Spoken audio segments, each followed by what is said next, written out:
மாண்புமிகு உறுப்பினர் தங்கமணி. மாண்புமிகு பேரவைத் தலைவர் அவர்களே, நான் பேசுவதற்கு முன்பாக நேற்றைய தினம் சுகாதாரத்துறை அமைச்சர் அவர்கள் நாமக்கல் மருத்துவக் கல்லூரி திறந்ததை பற்றியும், நீங்கள் அடிக்கல் நாட்டிவிட்டு சென்றீர்கள், நாங்கள் தான் நிதி ஒதுக்கி அந்த கட்டடத்தை கட்டி தண்ணீர் வசதியோடு இல்லாமல் செய்துவிட்டீர்கள் என்று சொன்னார். மருத்துவக் கல்லூரியை எங்களுடைய எதிர்க்கட்சி தலைவர் முதலமைச்சராக இருக்கின்ற போதே திறந்து வைத்தார்.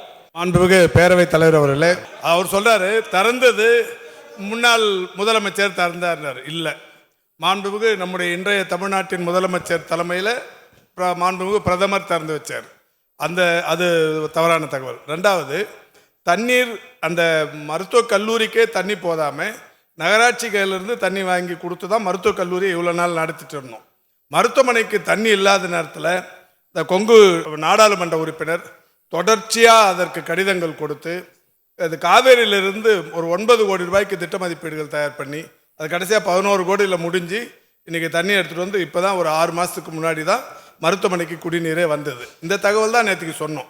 ஏதோ அந்த மருத்துவக் கல்லூரியை திறந்தது நம்முடைய முதல்வர். அதே மாதிரி இப்போ மருத்துவமனையை போய் நாங்கள் அந்த 500 படுக்கைகள் கொண்ட மருத்துவமனையை திறந்தது நாங்கள். இதுக்கு இடையில இந்த குடிநீர் வசதியை புதுசாக ஏற்படுத்தினதுக்கு அப்புறம் தான் திறக்க முடிஞ்சது. இப்போவும் கூட அந்த 11ல் 1 ஊட்டி மருத்துவக் கல்லூரி, அந்த ஊட்டி மருத்துவக் கல்லூரி ஏற்கனவே திறந்து வைக்கப்பட்டிருந்தாலும் அந்த மருத்துவமனை இன்னும் திறக்க முடியாமல் நிறைய வசதிகள் நம்முடைய பொதுப்பணித்துறை அமைச்சர் அவரே ஒரு 7-8 தடவை ஊட்டிக்கு வந்திருப்பார். இவ்வளோ பெரிய கட்டமைப்பை ஏற்படுத்தி இது இப்போ தான் வர 5ஆம் தேதி தான் நம்முடைய மாண்புமிகு முதல்வர் அவர்கள் அந்த மருத்துவக் கல்லூரி மருத்துவமனையும் திறந்து வைக்க போகிறார்.